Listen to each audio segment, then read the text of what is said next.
Hi guys, क्या हाल चाल है आप सभी के। मेरा नाम है दीपांशु और स्वागत है एक और नई बेहतरीन सी वीडियो में। भाई आज जिस चीज़ के ऊपर वीडियो बना रहा हूँ ना मैं, उसका मेरा बहुत ज़्यादा मन था क्योंकि मैं दो गाड़ियों का ऐसे कंपैरिजन करने वाला हूँ। बीच में ये भी रहने वाली है, देखो ये इनके बीच में कबाब में हड्डी, और इसे रहना भी है क्योंकि प्राइस दोनों का बहुत ज़्यादा सिमिलर है।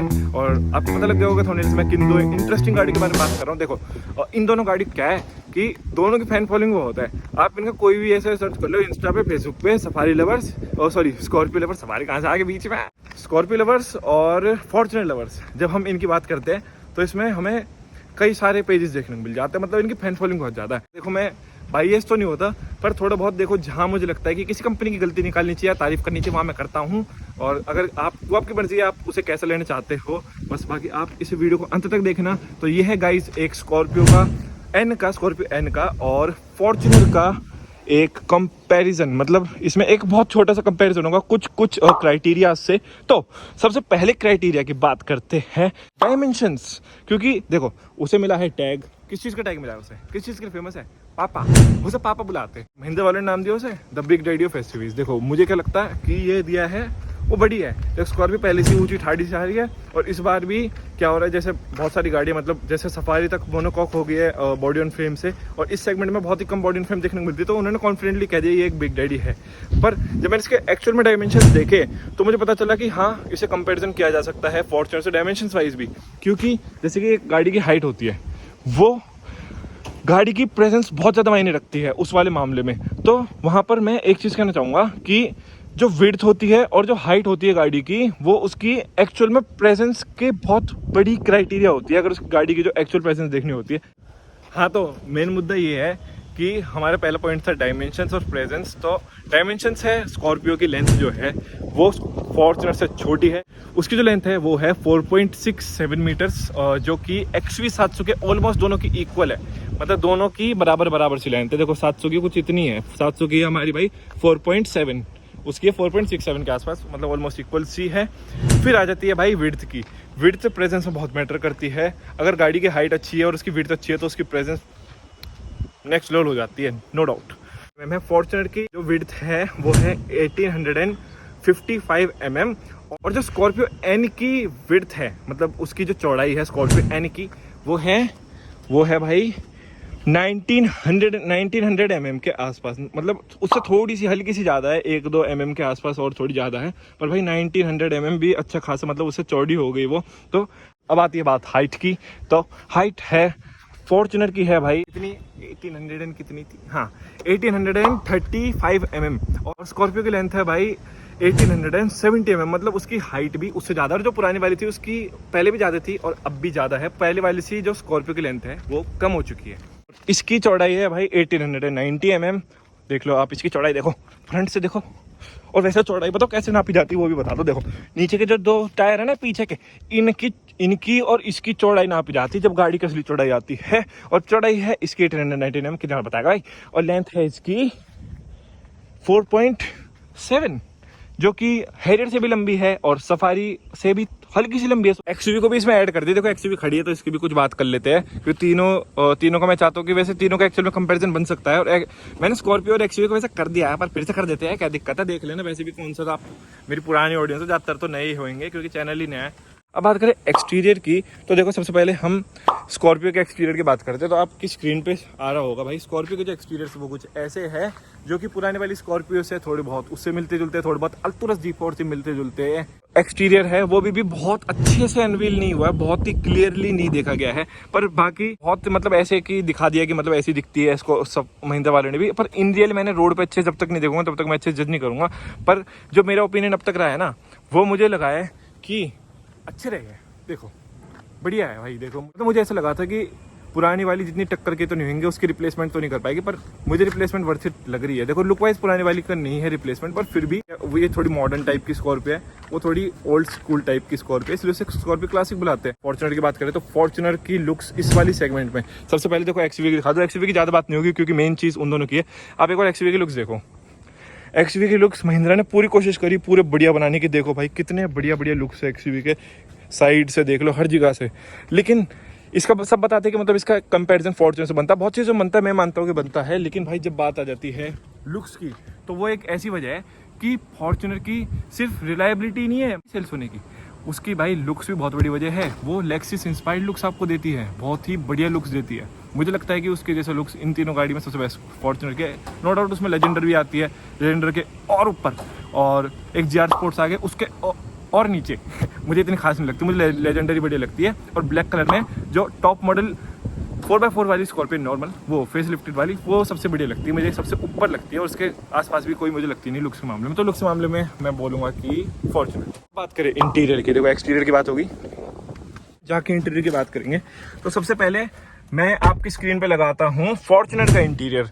तो आप फॉर्च्यूनर का इंटीरियर देखो गाइस, फॉर्च्यूनर का जो इंटीरियर है ना, वो ऐसा ही है जैसे 2016 में था। बस ऐसा लग रहा है कि स्क्रीन बदल दी, थोड़ी बहुत MID में चेंजेस कर दी, अब भी कुछ खास इंटीरियर करा नहीं है। उसका प्राइस कितना है? 50 लाख रुपए। आपको लगता है कि ये वाला इंटीरियर हम डिजर्व करते हैं 50 लाख में? 50 लाख में कितनी बढ़िया बढ़िया गाड़ी आ जाती है। देखो, मैं फॉर्च्यूनर के बहुत सारे मैं पॉजिटिव्स की तारीफ भी करता हूँ, बहुत सारी चीज़ों की तारीफ भी करता हूँ, पर बहुत सारी चीज़ जहाँ पे मुझे बहुत गलत लगती है फॉर्च्यूनर, वहाँ पे मैं बुराई भी करता हूँ। मुझे लगता है कि ये इन्हें इंटीरियर में थोड़े बहुत चेंजेस देने पड़ेंगे। बेशक ये फीचर ना बढ़ाए, फीचर्स इतने रहने, लेकिन इंटीरियर थोड़ा बहुत देखो ऐसा दे दो थोड़ा सा, मतलब ऐसा ही मत दो। यहाँ पे ये डिजिटल दे दो अलग से, और स्क्रीन व्रीन अपनी थोड़ी बड़ी कर दो, बढ़िया सी कर दो, और थोड़े इंटीरियर लग्जरी करो। टोयोटा के पास है इंटीरियर बढ़िया बढ़िया, तो वो भी इसमें कोई बढ़िया सा चेंज लाए जिससे वर्थ इट बने इसके 50 लाख रुपए। देख सकते हो कि आपको फ्रंट में एक बेसिक सी स्क्रीन मिलती है, और भाई इसकी बेसिक सी एकदम एनालॉग वाली MID है, और जो कि इंस्ट्रूमेंट क्लस्टर इसका एकदम बेसिक सा है, जिसमें आपको बीच में थोड़ी डिजिटल इन्फॉर्मेशन देखने को मिल जाती है। पर लेजेंडर में थोड़ा बहुत इंप्रूव्ड है, और मतलब ऐसी है, इतना मतलब ज्यादा चेंजेस नहीं है। जो लेदर क्वालिटी है वो स्कॉर्पियो से और XUV से कई ज्यादा गुना बेहतर है, इसकी प्लास्टिक क्वालिटी भी। तो इसमें जो लेदर है वो एकदम जेन्युइन लेदर है। सीट्स की जो क्वालिटी होगी, हर चीज की क्वालिटी जो होगी, इलेक्ट्रॉनिक पार्किंग ब्रेक का ऑप्शन देखने को नहीं मिलेगा। एक थोड़ी रफ एंड टफ ज्यादा फील देने के लिए मेरे ख्याल से इन्होंने ऐसा रखा है, जो कि यही सेम चीज स्कॉर्पियो में भी कर रखी है। मुझे लगा कि इसमें अब भी थोड़ी बहुत ऐसी कर रखी है स्कॉर्पियो में, फॉर्च्यूनर में भी है ये वाली चीज। अब दोनों बॉडी ऑन फ्रेम में, लेदर ऑन फ्रेम में एक बहुत तगड़ी सिमिलरिटी है इनमें, कि इनकी जो डैशबोर्ड का जो थोड़ा स्पेस है ना, छोटा सा रखते हैं, ऊंचा सा लगता है, जैसा लगता है कि एक टैंकर वाली फील ऐसे टाइप के इंटीरियर में ज्यादा आती है। दोनों में कुछ ऐसे टाइप का इंटीरियर। तो आपने फॉर्च्यूनर का देख लिया। अब बात करें स्कॉर्पियो की। अगर आप स्कॉर्पियो को पहले वाली स्कॉर्पियो से कंपेयर करें तो बहुत ही ज्यादा इंप्रूव्ड है, पहले वाले से कंपेयर करो। और अगर आप इसे आज के टाइम पे देखो कि अगर सेगमेंट वाइज कैसा है, सेगमेंट वाइज भी भाई एकदम मैं नहीं मानता कि ये वाला इंटीरियर कहीं पीछे है।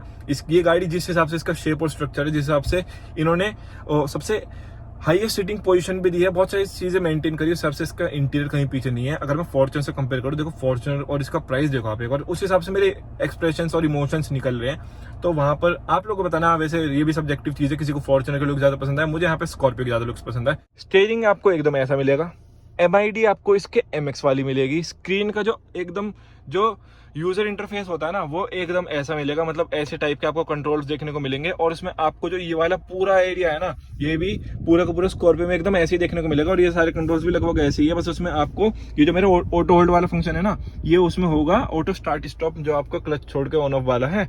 और बाकी गियर बॉक्स तो ऑटोमेटिक मेरे ख्याल से ऐसे ही देंगे, क्योंकि थार में भी ऐसे ही देते हैं। और ये वाला जो रोटेटरी नॉब होगा, ये होगा उसका क्या कहते हैं, 4x4 सिलेक्ट करने का, 4x4 के मोड सिलेक्ट करने का, जो कि फॉर्च्यूनर में भी ऐसा मोड नहीं है, एंडेवर में था और इसमें दे रखा है इतने कम प्राइस में। अब यहाँ पर बात है कि फीचर्स की, तो फीचर्स की बात करते, देखो यहाँ पर मुझे लगता है कि स्कॉर्पियो प्लस पॉइंट है। फिर से देखो फीचर्स के मामले में स्कॉर्पियो, देखो फीचर्स उसके इतने रिलायबल हो ना हो, पर वो बात नहीं, पर ऑफर जो कर रहे हैं आप एक बार उस पर नजर दो कि ये 4x4 ये भी ऑफर कर रही है, वो भी ऑफर कर रही है, ये किस प्राइस में कर रही है देखो, और ये किस प्राइस में क्या क्या दे रही है, कैसे फीचर, जैसे कि 360 डिग्री पार्किंग कैमरा हो गया, जोन क्लाइमेट कंट्रोल हो गया, XUV 700 वाले FSDs मतलब फ्रीक्वेंसी सिलेक्टिव डैम्पर्स वाले सस्पेंशन हो गए। सबसे बड़ा पॉइंट जो फॉर्च्यूनर मिस करती है, देखो भाई एटलीस्ट महिंद्रा वाले ने स्कॉर्पियो में सनरूफ दी है, छोटी है लेकिन दी तो है।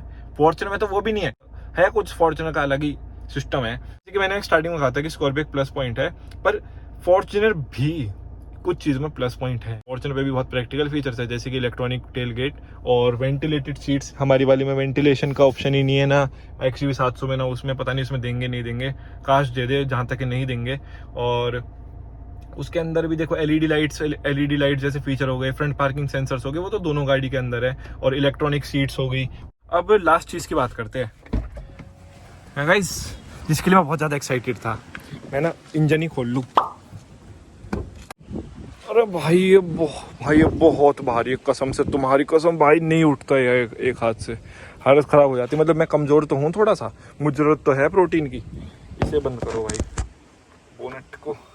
सबसे बड़ा प्लस पॉइंट मैं आपको बता दूँ स्कॉर्पियो में, देखो दोनों गाड़ी के इंजन की बात होगी, दोनों गाड़ी के इंजन अच्छे है, बहुत बढ़िया है। पर वैल्यू फॉर मनी इसलिए मानूंगा भाई, वो कम प्राइस में आपको इतना ये वाला इंजन देगी जो इसमें एक्सवी में आता है, लेकिन थोड़ी सी कम पावर के साथ। लेकिन आप ये देखो कि वो एक तो रियर व्हील ड्राइव है, फॉर्च्यूनर की तरह रियर व्हील ड्राइव इस सेगमेंट में तो बहुत ही कम गाड़ी मिलेगी मेरे ख्याल से। इनोवा के बाद कोई गाड़ी ही नहीं है, इनोवा स्कॉर्पियो देगी आपको इस सेगमेंट में। फॉर्च्यूनर की टक्कर में बहुत तगड़ा रहने वाला है, मतलब आपको इतने कम प्राइस में फॉर्च्यूनर की टक्कर का इंजन। सेकंड चीज की बात करते हैं, जो आपको स्कॉर्पियो में जो पेट्रोल इंजन का ऑप्शन मिलने वाला है ना, वो आपको जो इसमें एम स्टाइलिन पेट्रोल आता है ना इसका एक्सयूवी का, एज इट इज वही दे दिया। एक रियर व्हील ड्राइव गाड़ी 200 bhp का इंजन, जैसे हमें पता है कि वो कैसा परफॉर्म करती है फॉर्च्यूनर, तो सोचो स्कॉर्पियो कैसा करेगी। रियर व्हील ड्राइव है और ऊपर से 4x4 भी है, मतलब आप खाली रियर व्हील ड्राइव देख लो, उनकी ड्रैग रेसिस कराओ, मैं इस चीज़ की गारंटी देता हूँ स्कॉर्पियो पेट्रोल ही जीतेगी फॉर्च्यूनर से। इस चीज़ की मैं कह सकता हूँ, क्योंकि वो एक रियर व्हील ड्राइव, ऊपर से पेट्रोल, इतनी ज़्यादा पावर डीजल वाली में, और 170 bhp होगी पेट्रोल वाली में, 200 हॉर्स पावर, 380 Nm का टॉर्क। तो मैं ये वाला पॉइंट मुझे बहुत होता है, जो कि स्कॉर्पियो को बहुत वैल्यू फॉर मनी बताता है। अब लास्ट पॉइंट, क्या ये डिलीवर भी हो पाएंगी भाई? सबसे बड़ी बात, क्या फ़ायदा इतनी चीज़ों का भाई, टाइम पे डिलीवर तो कर दो है। तो महिंद्रा का सबसे लास्ट पॉइंट, जो कि महिंद्रा का बहुत बड़ा नेगेटिव है, कि इनकी अभी तक एक्सयूवीज़ की डिलीवरी सारी ये कंप्लीट नहीं कर पा रहे हैं, बहुत सारी डिलीवरीज इनकी पेंडिंग है, इनिशियल वाली बुकिंग्स की भी। तो क्या ये स्कॉर्पियो को संभाल पाएंगे? ये बहुत बड़ा रीज़न है। और क्या स्कॉर्पियो लॉन्च होने के बाद फॉर्च्यूनर की मार्केट खा पाएगी? क्या वो रियल बिग डैडी का टैग ले पाएगी? वो सब आप कमेंट में लिख के बताना। और क्या आपका ओपिनियन है, कौन रियल किंग है, सब कुछ हम तो चलते हैं, आप लोग कमेंट में अपनी बात करते रहना, ठीक है भैया? Okay, tata bye bye. Video पसंद आए तो लाइक कर देना, चैनल को सब्सक्राइब कर देना। अगर पसंद आया तो भाई चैनल को सब्सक्राइब कर लेना मत जाना, मैं ऐसी और अमेजिंग वीडियोस के साथ आप लोगों के साथ रहूँगा, ठीक है।